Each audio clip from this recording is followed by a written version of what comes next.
Hello students, আশা করছি তোমরা ভালো আছো। আর মাত্র কয়েকটা দিন, তোমরা দিন যদি গুনে নাও, অবশ্যই 19টা দিন বাকি আছে। কারণ তোমাদের 2 তারিখ থেকে পরীক্ষা শুরু।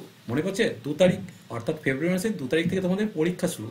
তাই মাধ্যমিক ছাত্রছাত্রী 2024দের জন্য বলছি, এই কটা দিন তোমরা একদম প্রাণ দিয়ে পড়াশোনা করো, যাতে তোমরা একটা দাগ কাটতে পারো। মহাপুরুষরা বলে গেছে জীবনে একটা দাগ কাটতে হবে। তাই এই কটা দিন একদমও ফাঁকি না মেরে, পিছনের কথা না ভেবে সামনের কথা ভাবো।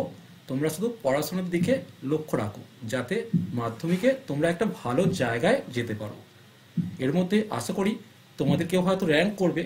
তাই স্টুডেন্টদেরকে বলবো, মাধ্যমিকে কয়েকটা জিনিস অবশ্যই ফলো করবে।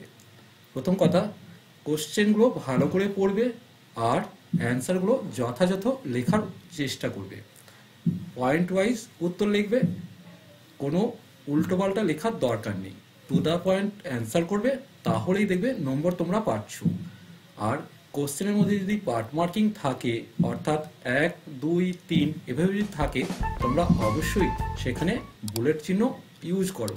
কোনো কোশ্চেন যদি মনে হয় সামান্য কিছু জানো, অবশ্যই সেটা লিখবে। অঙ্কের ক্ষেত্রে যদি সবটা না পারো, যতটুকু করেছো সেটুকু রেখে আসবে, ভুল করেও কাটবে না। কারণ অঙ্কের ক্ষেত্রে পার্ট মার্কিং আছে, এটা তোমরা সকলেই জেনে গেছো। আর যেগুলো তোমাদের হাতের পাঁচ, যারা দুর্বল তাদের জন্য অবশ্যই জ্যামিতি, অর্থাৎ তোমার যে উপপাদ্য আছে, সম্পাদ্য আছে, তারপর হাইট অ্যান্ড ডিস্ট্যান্স, পাটিগণিত, বীজগণিতের বেশ কিছু অঙ্ক, এগুলোর দিকে একটু খেয়াল রেখো। বিশেষ করে রাশিবিজ্ঞানটা তোমরা ফুল নম্বর পাবেই। অতএব সামনের দিক লক্ষ্য করো আর বইগুলোকে একটু ভালো করে পড়ো। এই কটা দিন পড়লে তোমরা কিন্তু ভালো একটা জায়গায় পৌঁছাতে পারবে। তাই সকলের কাছে অনুরোধ রইল একটা ভালো রেজাল্ট করার। এরপরে যদি কারো কোনো কিছু দরকার হয়, অবশ্যই কমেন্ট সেকশনে জানিও। তাহলে আমি মাধ্যমিকের ছাত্রছাত্রীদের জন্য বিশেষ করে কোনো কিছু চেষ্টা করব। সকলের জন্য শুভ কামনা রইল। চলো, টাটা, বাই বাই।